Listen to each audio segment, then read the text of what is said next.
Hello everyone, स्वागत है आप सभी का कॉमर्स एट ईज क्लासेस में। तो आज से हम स्टार्ट करने वाले हैं इंडियन इकोनॉमिक्स के एमसीक्यू सीरीज़। और इस एमसीक्यू सीरीज़ में हम कवर करेंगे most important MCQs with explanation.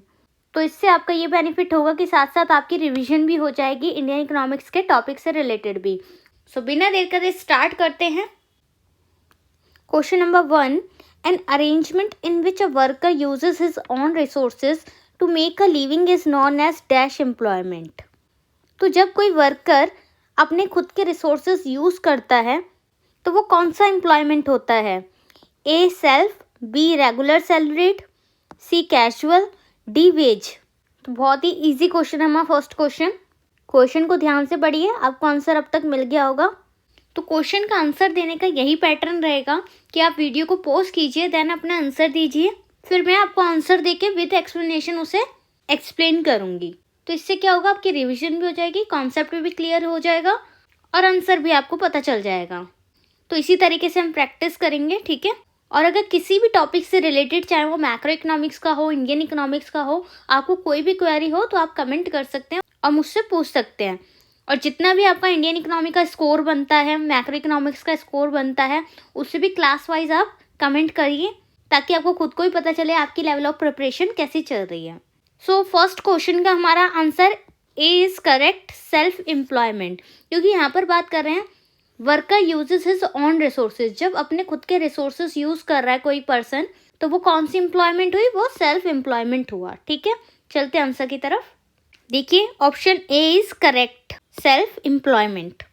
It is called self employment. In this arrangement, individual uses their own resources to work and generate income independently. तो खुद के resources use करके अपने लिए generate कर रहा है income को। Clear? बहुत ही easy question था। Next question पर चलते हैं। Second question is based on assertion reason question।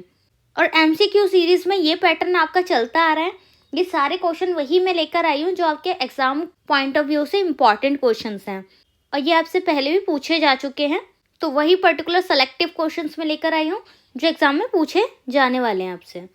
तो एजर्शन रीजन के क्वेश्चन आपसे रिपीटेडली पूछे जा रहे हैं, तो समझते हैं इसका आंसर किस तरीके से देना है। So firstly read the following statement. A assertion है, आर रीजन है। Choose the correct alternative from those given below. Assertion है हमारा China has the highest life expectancy in the world. क्या चाइना की लाइफ एक्सपेक्टेंसी रेट ज़्यादा है पूरे world में? Reason, maternal mortality rate of India is higher than that of China. जो India की मैटरनल मोर्टेलिटी रेट है वो चाइना से ज़्यादा है। तो इनमें से क्या सही है? एजर्शन सही है, रीजन सही है, या दोनों सही हैं? और क्या ये दोनों एक दूसरे की करेक्ट एक्सप्लेनेशन है? तो जब एजर्शन रीजन का क्वेश्चन आए ना, तो जब आप एजर्शन पढ़ो तो उसके बाद बिकॉज लगाना है आपको। China has the highest life expectancy in the world because maternal mortality rate of India is higher than that of China. तो क्या इन दोनों का कोई आपस में लिंक बन रहा है? नहीं बन रहा ना, क्योंकि चाइना बात कर रहा है हाईएस्ट लाइफ एक्सपेक्टेंसी की और यहाँ पर बात हो रही है मैटरनल मोर्टेलिटी रेट की। So assertion and reason both are not a correct explanation, right. So ये एक ट्रिक है जिसके थ्रू आप इजिली एजर्शन और रीजन का आंसर निकाल सकते हैं। आप एंड में बिकॉज लगाकर देख सकते हैं कि एजर्शन एंड रीजन जो है एक दूसरे से रिलेटेड है या नहीं है, ठीक है। अब वीडियो पॉज कीजिए, देन आप आंसर दीजिए इसका क्या करेक्ट आंसर होगा। सो हम चलते हैं करेक्ट आंसर की तरफ। So option D is correct. Assertion A जो है वो फॉल्स है और रीजन जो है वो ट्रू है। यानी China has the highest life expectancy in the world, ये गलत है। चाइना की हाइएस्ट लाइफ एक्सपेक्टेंसी नहीं है। Highest life expectancy according to 2023 किसकी है? मोनाको की है। रीजन देख लेते हैं। Maternal mortality rate of India is higher than that of China. तो चाइना से ज़्यादा मैटरनल मोर्टेलिटी रेट इंडिया की ज़्यादा है। क्या ये सही है? तो हाँ, ये सही है। चाइना से ज़्यादा मैटरनल मोर्टेलिटी रेट इंडिया की है। एक्सप्लेनेशन से समझते हैं। Monaco has the highest life expectancy in the world in 2023। So China की लाइफ एक्सपेक्टेंसी ज़्यादा नहीं है, मोनाको की सबसे ज़्यादा हाईएस्ट लाइफ एक्सपेक्टेंसी है पूरे वर्ल्ड में। क्लियर। नेक्स्ट जो रीज़न दे रखा है हमारा, India's maternal mortality rate of 230 maternal deaths पर lakh live birds was 6.1 times greater than the rate of 38 in China. तो चाइना से ज़्यादा इंडिया का मैटरनल मोर्टेलिटी रेट है। सो रीज़न जो है वो हमारा करेक्ट है और जो एजर्शन है वो रॉन्ग है। इसलिए ऑप्शन डी जो है वो करेक्ट है कि A is false, reason R is true. और ये दोनों एक दूसरे की करेक्ट एक्सप्लेनेशन नहीं है, क्योंकि ये लाइफ एक्सपेक्टेंसी की बात कर रहा है और ये मैटरनल मोर्टेलिटी रेट की बात कर रहा है। क्लियर? नेक्स्ट क्वेश्चन पर चलते हैं, क्वेश्चन नंबर 3। सो अगेन बहुत ही इजी क्वेश्चन है, बस आपको समझना होगा इसको। तो देखिए, Rohan the owner of land grows only 2 crops in a year. पूरे साल भर में 2 क्रॉप्स उगाता है। He works for 8-9 months and for the rest of the year he remains unemployed. तो 8 से 9 महीने ही रोहन काम करता है, बाकी टाइम वो अनएम्प्लॉयड रहता है, बेरोजगार रहता है। In the remaining part of the year Rohan faces dash unemployment. तो अगर आपने अनएम्प्लॉयमेंट के सारे फेसेस पढ़े होंगे तो आपको क्लियर होगा कि इस वक्त रोहन कौन सी अनएम्प्लॉयमेंट को फेस कर रहा है। Disguised unemployment, seasonal unemployment, frictional unemployment या cyclical unemployment. So video pause कीजिए और करेक्ट आंसर दीजिए। तो हम चलते हैं करेक्ट आंसर की तरफ। Option B is correct, seasonal unemployment. देखिए, तो सीजनल अनएम्प्लॉयमेंट क्या होता है कि सीजन के अकॉर्डिंग काम करना। तो जब उसका सीजन होता है तो वो काम करता है और नहीं होता तो नहीं करता है। लाइक ग्राउंड नट्स ले लीजिए, तो अभी सर्दियों के समय मूंगफली का टाइम होता है तो बहुत ज़्यादा मूंगफली बिकती हुई आपको दिख जाएगी, बट बाकी के जो 6 महीने होते हैं उसमें मूंगफली नहीं बिकती है। तो वो सीज़न पे डिपेंड करता है कि सीज़न कौन सा चल रहा है। अब मूंगफली का टाइम चल रहा होगा तो मूंगफली मिलेगी, आम का टाइम चलेगा तो आम मिलेगा, ठीक है। तो जो आम का काम कर रहा होगा वो बाकी के कुछ मंथ्स अनएम्प्लॉयड रह सकता है, वो उसके ऊपर डिपेंड करता है कि वो अपने लिए कोई और काम ढूंढ ले। तो अदरवाइज वो बस मैंगो का अगर काम कर रहा है तो मैंगो का ही करेगा, ग्राउंड नट का करे तो ग्राउंड नट का करेगा। क्लियर? या गर्मी में मैंगो का काम कर लिया और सर्दी में ग्राउंड नट का काम कर लिया। तो इस तरीके से सीज़न के अकॉर्डिंग काम होता है, वो सीजनल अनएम्प्लॉयमेंट हो गई। बाकी के भी समझ लेते हैं, क्योंकि एग्जाम में अगर इनमें से कोई एम्प्लॉयमेंट आ गया आपको तो वो भी आपको क्लियर होने चाहिए। तो सबसे पहले डिस्गाइज्ड अनएम्प्लॉयमेंट को समझते हैं। डिस्गाइज्ड अनएम्प्लॉयमेंट क्या होता है?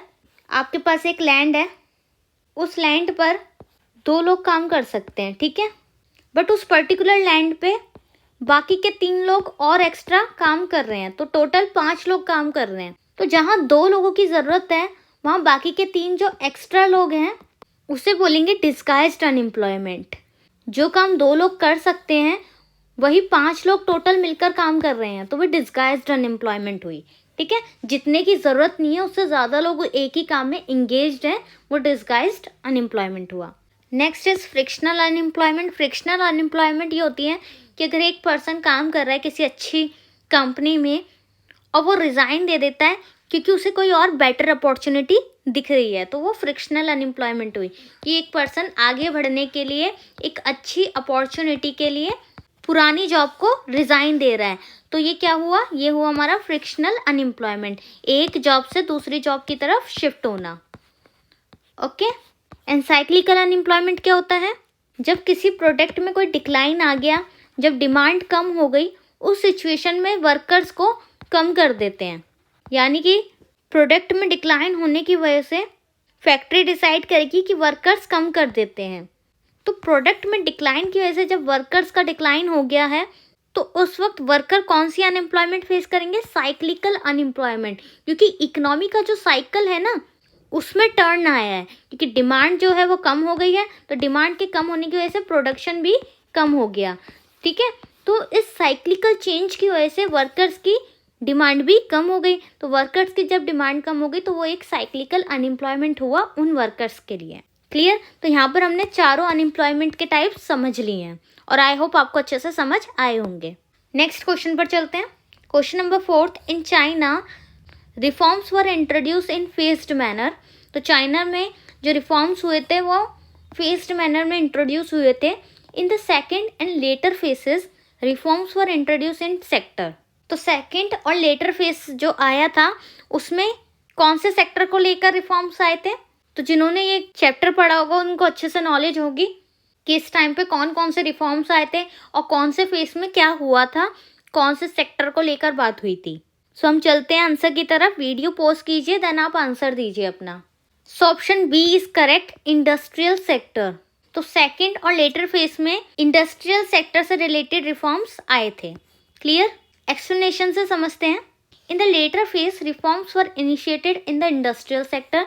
Okay, during this phase the private firms and village and township enterprises were allowed to produce goods and services and to compete with the state-owned enterprises, the reforms also included dual pricing.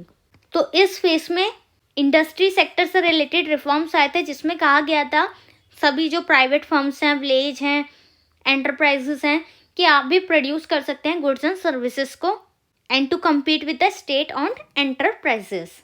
और reforms में dual pricing भी included थी। Clear? So सभी sectors के बारे में अच्छे से पढ़ लीजिएगा। जो रिफॉर्म्स आए थे वो आपको फिर अगर एग्जाम में पूछे जाएंगे तो अगर आपको क्लियर होगा तो आप उसका आंसर दे पाएंगे आराम से। नेक्स्ट क्वेश्चन पर चलते हैं। In the 1970s Pakistan nationalize the industries related to goods and what? Consumer, sports, capital, defence. तो कौन सी इंडस्ट्रीज को नेशनलाइज किया गया था? सो हम करेक्ट आंसर की तरफ चलते हैं। Option A is correct, consumer.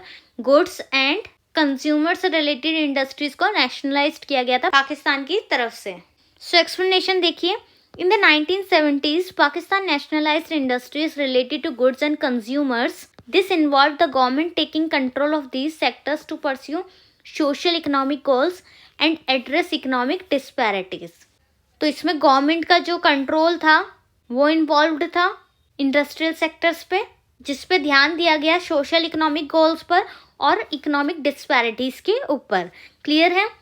तो ऑप्शन ए करेक्ट है हमारा, कंज्यूमर। आई होप आपको सभी समझ आ रहे होंगे। ये सिलेक्टेड क्वेश्चन आपके लिए लेके आई हूँ ताकि आप अवेयर हों कि किस तरीके के क्वेश्चन पूछे जा रहे हैं एग्जाम में। ओके, तो ये मत सोचिएगा कि बहुत ही इजी क्वेश्चन है, ये ही पूछे जा रहे हैं आपसे। कोई भी एमसीक्यू का पैटर्न आपसे डिफिकल्ट लेवल का नहीं पूछा जा रहा है। सो बी कॉन्फिडेंट, बहुत ही अच्छे से हम एमसीक्यू को कवर करेंगे ताकि आप इजीली जो 20 मार्क्स हैं आपके मैक्रो और इंडियन इकोनॉमी के वो ग्रैब कर सकें। Clear?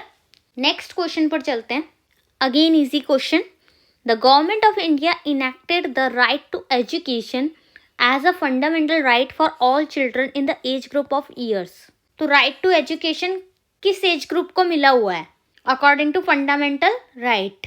6 to 14, 6 to 12, 5 to 13, 5 to 14।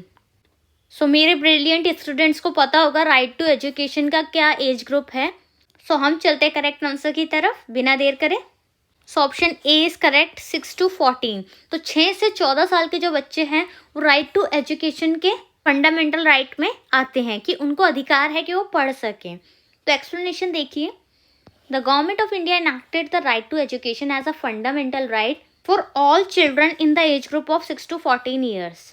तो 6 से 14 साल के बच्चों को पूरा राइट है कि वो पढ़ सकें और आगे बढ़ सकें। The legislation known as the right of children to free and compulsory education act. So इसको आरटीई बोलते हैं, right to education, and also known as the right of children to free and compulsory education, कि 6 से 14 साल के बच्चों को free में और कंपल्सरी एजुकेशन दी जाए, कि हर कोई जो है बच्चा वो शिक्षित हो।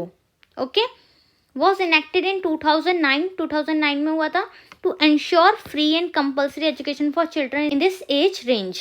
तो 6 to 14 ईयर्स के बच्चों को राइट टू एजुकेशन मिला, जिसमें यह कहा गया कि उन्हें फ्री और कंपल्सरी एजुकेशन प्रोवाइड की जाए according to right to education as a fundamental right. Clear? तो याद रहेगा ये एज ग्रुप। तो आई होप आपको समझ आ गया होगा। नेक्स्ट क्वेश्चन पर चलते हैं। Question number 7। In order to reduce over dependence on agriculture sector. तो एग्रीकल्चर सेक्टर पर जब ओवर डिपेंडेंस हो गई है उसको कम करने के लिए it is necessary to opt for diversification. तो ये ज़रूरी हो जाता है कि वो डाइवर्सिफिकेशन का यूज़ करें, जिसके थ्रू जो ओवर डिपेंडेंस हो गई है एग्रीकल्चर सेक्टर पर उसको रिड्यूस किया जा सके। Clear? With reference to the given statement diversification include. तो जो ऊपर रेफरेंस दे रखा है, जो आपसे ये बोला हुआ है, उसके अकॉर्डिंग आपको बताना है कि डाइवर्सिफिकेशन क्या क्या इंक्लूड करेगा।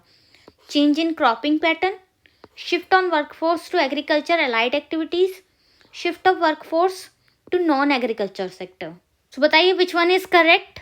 Option A first and second, B first second third, C first and third, D only first. तो ध्यान से क्वेश्चन को देखिए देन आंसर दीजिए। वीडियो को पॉज कीजिए, फिर मैं आपको विद एक्सप्लेनेशन इसको समझाती हूँ। So option B is correct, यानी कि जो तीनों हमारे को पॉइंट्स दिए हैं वो करेक्ट है, जिसके थ्रू हम एग्रीकल्चर सेक्टर पे जो ओवर डिपेंडेंस हो गई उसको रिड्यूस कर सकते हैं, उसमें रिडक्शन ला सकते हैं। सो डाइवर्सिफिकेशन क्या होता है, आप सभी को पता होगा डाइवर्सिफिकेशन क्या होता है, फिर भी एक बार एक्सप्लेन कर देती हूँ। जब किसी एक प्रोसेस को स्टेबल करने के लिए डिफरेंट पैटर्न्स और एक्टिविटीज यूज की जाती है, उसे डाइवर्सिफिकेशन कहते हैं। हिंदी में से बोलेंगे विविधीकरण, ठीक है, यानी कि डिफरेंट जो स्टेप्स लिए जाएंगे वो एक डाइवर्सिफिकेशन होगा। क्लियर? इसलिए तीनों ऑप्शन आएंगे इसमें। चेंज इन क्रॉपिंग पैटर्न, जो क्रॉप्स का पैटर्न है उसको चेंज करके देखेंगे। इससे क्या होगा, जो लोग सेम टाइप का क्रॉप पैटर्न यूज कर रहे हैं ना, उससे वो शिफ्ट होके न्यू पैटर्न की तरफ चले जाएंगे। तो इससे क्या होगा, जो एग्रीकल्चर सेक्टर पर ओवर डिपेंडेंस है वो रिड्यूस होगा। सो क्रॉपिंग पैटर्न को चेंज करेंगे तो एग्रीकल्चर सेक्टर पे ओवर डिपेंडेंस को रिड्यूस कर सकते हैं। Second is shift on workforce to agriculture allied activities, तो जो लेबर वर्कफोर्स है उसे शिफ्ट कर देंगे एग्रीकल्चर अलाइड एक्टिविटीज़ की तरफ। And last one is shift of workforce to non agriculture sector, तो जो ज़्यादा से ज़्यादा वर्कफोर्स है उसको नॉन एग्रीकल्चर सेक्टर की तरफ शिफ्ट कर देंगे। तो ये डिफरेंट डाइवर्सिफिकेशन के थ्रू जो ओवर डिपेंडेंस है एग्रीकल्चर सेक्टर के उसे हम रिड्यूस कर सकते हैं। क्लियर? तो आपको जो भी क्वेश्चन आया उसका ऑप्शंस आए तो उस ऑप्शंस के थ्रू देखिए कि वो किस तरीके से एग्रीकल्चर सेक्टर में रिडक्शन या इंक्रीमेंट ला सकता है, तो उस चीज़ को ध्यान रखकर आपको आंसर देना है। क्लियर? इसलिए मैं इसकी कोई भी एक्सप्लेनेशन नहीं लाई हूँ, आपको खुद ही मैंने समझाया है इसको, इसी तरीके से आपको इस क्वेश्चन को टैकल करना है। तो नेक्स्ट क्वेश्चन पर चलते हैं। So next question is skill India programme launched by the government is not an attempt to increase dash in India. तो स्किल इंडिया प्रोग्राम आपसे करंट अफेयर्स में से पूछ लिया गया, ठीक है। तो जो ये स्किल इंडिया प्रोग्राम आया था वो 2015 में आया था, जिसको कौन लेकर आए थे, प्राइम मिनिस्टर नरेंद्र मोदी। इसका एम था 40 करोड़ इंडियंस को स्किल सिखाना, वो भी इंडस्ट्री से रिलेटेड। क्लियर? तो ये बेसिक इन्फॉर्मेशन थी। तो अब इसमें ये पूछ रहे हैं कि not an attempt to increase in India, तो इसमें से कौन सा एक ऑप्शन है जिसके लिए स्किल इंडिया प्रोग्राम लॉन्च नहीं किया गया था। Human capital formation, efficient utilization of inputs, increase in GDP growth, inadequate spread of vocational education. So सभी ऑप्शन करेक्ट लग रहे होंगे, बट वीडियो पॉज कीजिए, ध्यान से क्वेश्चन को देखिए, देन आप आंसर दीजिए इसका। सो करेक्ट आंसर की तरफ चलते हैं। Option D is correct, इनएडिक्वेट spread of vocational education. तो क्वेश्चन को ध्यान से पढ़ना है। क्वेश्चन आपसे बोल रहा है government is not an attempt to increase dash in India, ठीक है, according to skill India programme. तो जब स्किल इंडिया प्रोग्राम लॉन्च किया था गवर्नमेंट ने, तो कौन सी एक चीज़ है जो कि उस स्कीम में इंक्लूडेड नहीं थी। तो ह्यूमन कैपिटल फॉर्मेशन एक पॉजिटिव पॉइंट है, तो ये तो स्किल इंडिया प्रोग्राम में इंक्लूड होगा। वहीं एफिशिएंट यूटिलाइजेशन ऑफ इनपुट्स भी एक पॉजिटिव पॉइंट है, तो ये भी ऐड होगा। इंक्रीज इन जीडीपी ग्रोथ, तो जब ह्यूमन कैपिटल फॉर्मेशन होगा, एफिशिएंट यूटिलाइजेशन होगा इनपुट्स का, तो जीडीपी की ग्रोथ तो अपने आप ही होगी, तो ये भी एक पॉजिटिव पॉइंट हो गया। ठीक है, तो स्किल इंडिया प्रोग्राम में ये तीनों पॉइंट्स आ जाएंगे, और जो नहीं आएगा वो सिर्फ डी पॉइंट होगा, क्योंकि इनएडिक्वेट spread of vocational education. इनएडिक्वेट spread करेंगे नहीं, एडिक्वेट स्प्रेड करेंगे वोकेशनल एजुकेशन का, ताकि ज़्यादा से ज़्यादा लोग जो हैं वो स्किल इंडिया प्रोग्राम के थ्रू अवेयर हो पाएँ कि जो वोकेशनल एजुकेशन होती है वो भी बेनिफिशियल होती है। तो ज़्यादा से ज़्यादा लोग वोकेशनल एजुकेशन में भी एनरोलमेंट करें, इसलिए एडिक्वेट स्प्रेड होगा। ठीक है, यहाँ पर इनएडिक्वेट दे रखा है इसलिए ये रॉन्ग है, इसलिए option D is correct, because हमसे नॉट पूछा गया है। ठीक है, एक्सप्लेनेशन से समझते हैं। The skill India programme primarily aim to contribute to the country's economic growth by enhancing the skills. तो बेसिकली इस प्रोग्राम का जो मेन मोटिव था वो यही था कि स्किल को इन्हेंस करना है, ठीक है, of the workforce leading to increase productivity, जिसके थ्रू प्रोडक्टिविटी भी इंक्रीज होगी एंड कॉम्पिटिटिवनेस भी इंक्रीज होगा। जो कॉम्पिटिशन होगा मार्केट में वो भी बढ़ जाएगा। And attempt to increase the spread of vocational education in the country, और कंट्री में जो वोकेशनल एजुकेशन का जो स्किल है वो भी इंक्रीज होगा, लोग ज़्यादा से ज़्यादा उसके प्रति अवेयर होंगे वोकेशनल एजुकेशन के। दस इनडायरेक्टली इम्पैक्टिंग जीडीपी ग्रोथ। तो ये सारे जो पॉजिटिव पॉइंट्स हैं स्किल इंडिया प्रोग्राम के, उन सबको मिलकर ही जीडीपी की ग्रोथ होती है। जब सब कुछ अच्छा होगा, ह्यूमन कैपिटल फॉर्मेशन होगी, एफिशिएंट यूटिलाइजेशन होगा, तो जीडीपी ग्रोथ तो अपने आप ही होगी। एडिक्वेट स्प्रेड होगा वोकेशनल एजुकेशन का। ठीक है, बस यहाँ पर इनएडिक्वेट कर दिया इसलिए ये गलत हुआ। क्लियर है? तो किस तरीके से क्वेश्चन को ध्यान से पढ़ना है, हर एक ऑप्शन को ध्यान से पढ़ना है, वो तरीका मैंने आपको अच्छे से यहाँ पर समझा दिया है। और पिछली जितनी भी क्लासेस हैं उसमें भी मैंने यही सब समझाया आपको। तो अभी तक आपने मैक्रो इकोनॉमिक्स की क्लासेस नहीं ली हो एमसीक्यू सीरीज़ वाली, तो वो भी ले लीजिए ताकि आपको अच्छे से समझ आ जाए किस तरीके से एमसीक्यू को अटैम्प्ट करना है। क्लियर? नेक्स्ट क्वेश्चन पर चलते हैं। Question number 9, jobless growth leads to unemployment because. जो जॉबलेस ग्रोथ है, बिना जॉब के जो ग्रोथ हो रही है, उस अनएम्प्लॉयमेंट की वजह से क्या होता है? Labour refuses to migrate, labour is very expensive, growth rate is low, growth is due to technological development. So which one is correct? Video pause कीजिए देन आंसर दीजिए। सो हम चलते हैं आंसर की तरफ, विद एक्सप्लेनेशन इसको समझते हैं। So again option D is correct, growth is due to technological development. तो एक्सप्लेनेशन देखिए, jobless growth often results from increase productivity through technological advancement. जो भी टेक्नोलॉजी में एडवांसमेंट आ रहा है उसकी वजह से जो प्रोडक्टिविटी है वो इंक्रीज हो रही है। ठीक है, यानी कि जो लेबर है वो इतना काम नहीं कर रहे हैं जितना कि टेक्नोलॉजी काम करके दे रही है, जिसकी वजह से प्रोडक्शन इंक्रीज हो रहा है, क्योंकि टेक्नोलॉजी के थ्रू जो टाइम है वो भी सेव हो रहा है। ठीक है, तो टाइम सेविंग प्रोसेस है जिसके थ्रू प्रोडक्टिविटी इंक्रीज हो रही है। Clear? Which may not necessarily create a proportional increase in employment opportunities. जिसकी वजह से जितना प्रोडक्शन हो रहा है उसके अकॉर्डिंग, उसके प्रोपोर्शनेट में एम्प्लॉयमेंट अपॉर्चुनिटीज नहीं है। The reliance on technology can lead to unemployment as the demand for labor decreases. तो basically demand of technology increase हो गई है, तो डिमांड फॉर लेबर तो अपने आप ही डिक्रीज हो जाएगी, क्योंकि लोग टेक्नोलॉजी के थ्रू अपने सभी काम कर रहे हैं। ठीक है, तो जब टेक्नोलॉजी सारे काम करके देगी तो लेबर को कौन पूछेगा? क्योंकि लेबर अगर काम करेगी तो वो ज़्यादा टाइम लेगी, राइट? बट अगर टेक्नोलॉजी काम करके देगी तो वो कम टाइम लेगी। तो बेनिफिशियल क्या है? उसमें कॉस्ट भी कम लगेगी अगर वो टेक्नोलॉजी के थ्रू काम करेंगे तो, और अगर लेबर के थ्रू करेंगे तो उसमें कॉस्ट भी ज़्यादा लगेगी और टाइम भी ज़्यादा लगेगी। तो बेनिफिशियल पार्ट उनके लिए टेक्नोलॉजी रहेगा। जो फर्म्स हैं बड़ी बड़ी, तो वो टेक्नोलॉजी के थ्रू ज़्यादा काम करेंगी, तो इसकी वजह से अनएम्प्लॉयमेंट हो रही है। So that's why jobless growth leads to unemployment because growth is due to technological development. तो जितना टेक्नोलॉजी में डेवलपमेंट आ रहा है उसकी वजह से ग्रोथ हो रही है और अनएम्प्लॉयमेंट बढ़ता जा रहा है, और बिना जॉब के इकोनॉमी ग्रोथ कर रही है। सो क्लियर हुआ किस तरीके से एक सिंगल लाइन आपको कितना कुछ सिखा रही है कि बिना जॉब के ग्रोथ हो रही है इकोनॉमी की, और अनएम्प्लॉयमेंट भी बहुत ज़्यादा है। तो इस सिचुएशन में भाई कौन है जो काम कर रहा है? जब लेबर काम ही नहीं कर रही है, अनएम्प्लॉयमेंट है, तो कौन है काम कर रहा है जो, और उसके बाद ग्रोथ भी हो रही है इकोनॉमी की? वो काम कर रही है हमारी सारी टेक्नोलॉजीज़, ओके, जो रिप्लेस कर रही है लेबर को। सो आई होप क्लियर हो गया होगा कि एग्जैक्टली पॉइंट क्या है जो हमारे को इसमें समझना है। सो नेक्स्ट क्वेश्चन पर चलते हैं। सो ये आज के हमारे इंडियन इकोनॉमी के डे 1 का लास्ट क्वेश्चन है, जो कि स्टेटमेंट बेस्ड क्वेश्चन है, और मैं आपसे बार बार कह रही हूँ इसी तरीके के क्वेश्चन आपसे पूछे जा रहे हैं बोर्ड एग्जाम्स में। सो देखिए स्टेटमेंट 1 क्या कह रही है। Economic reforms of 1991 created a growth path for all the 7 sectors simultaneously. तो जो भी इकोनॉमिक रिफॉर्म्स 1991 में आए थे उसके थ्रू जो हमारे 7 सेक्टर्स थे उन्होंने ग्रोथ अचीव की थी, ज़्यादा से ज़्यादा ग्रोथ हुई थी उन सारे 7 सेक्टर्स की। ठीक है, क्या ये स्टेटमेंट ट्रू है? अगर इकोनॉमिक रिफॉर्म्स वाला चैप्टर आपने पढ़ा होगा तो आपको अच्छे से पता होगा। स्टेटमेंट 2 देखते हैं।